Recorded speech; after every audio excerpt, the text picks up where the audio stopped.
Mardi 20 octobre 2020, première destination, le Gabon avec le quotidien L'Union.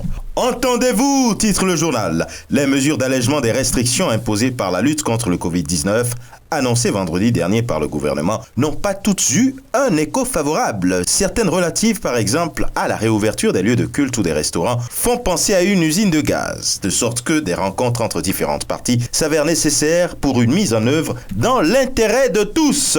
Et une situation qui donne l'impression de tourner au vinaigre, c'est en Côte d'Ivoire le 3e mandat jugé anticonstitutionnel du président Ouattara. Le quotidien d'Abidjan a écrit ce jour « Tout le pays s'embrase ». Un mort et des blessés graves à Bonois, des véhicules endommagés et la circulation perturbée à Abidjan, des populations qui bloquent tout du côté de Kotobi, la distribution des cartes d'électeurs perturbée à la Kota. Une actualité à laquelle s'est également intéressé le nouveau réveil. Non au 3e mandat, désobéissance civile, la Côte d'Ivoire en ébullition hier. Et pour tenter d'apaiser les tensions, Fraternité Matin, lui, relève que la CEDEAO condamne fermement les actes de violence. Elle invite l'opposition à privilégier la voie des urnes. La même CEDEAO de revenir en manchette du quotidien Le Jour Plus. Présidentielle du 31 octobre, l'instance sous-régionale désavoue Afi et Bédier. La CEDEAO gifle Bédier et Afi, renchérit le patriote. Laquelle CEDEAO s'invite également en manchette du quotidien Liberté, mais cette fois-ci au Togo. Situation préoccupante. Dans le pays et dans l'espace, 12 organisations de la société civile togolaise saisissent Nana Akufo-Addo. Et au Sénégal, le quotidien fait état de 5 Sénégalaises détenues en Libye,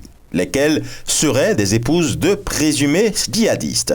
Et le journal de rassurer que le ministère des Affaires étrangères suit le dossier. L'AS s'intéresse à la situation en Guinée, en parlant de confusion, les germes d'un chaos post-électoral. Et pendant que Tribune dit que toutes les tendances seraient favorables à Cellou Dalein Diallo, et que le journal titre d'Alain Dal-Nassi, Réumi Quotidien, lui, n'y va pas par 4 chemins.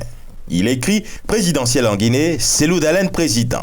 Au Cameroun, avec le Messager, on parle de téléphones et terminaux importés. Branle-bas autour d'une réforme mornée. La fuite organisée de la correspondance du SGPR au PM cache mal la bataille de longs couteaux pour le contrôle de la succession du chef de l'État à la magistrature suprême. Idem avec mutation, téléphone et tablettes, pas de crédit pour taxer. Le chef de l'État demande au gouvernement de lui soumettre au préalable un mécanisme plus approprié de recouvrement. Cameroun Tribune parle de sécurité dans le nord-ouest et le sud-ouest. Une armée qui rassure, écrit le journal. Grâce à des opérations successives de libération de civils pris en otage par des combattants séparatistes, menées avec succès ces derniers jours, les forces de défense réaffirment par les faits que leur présence dans les deux régions vise d'abord à protéger les populations ainsi que leur direction. Le Mali avec le Républicain. Front social, les administrateurs civils menacent de transformer leur grève en illimité à partir du 9 novembre.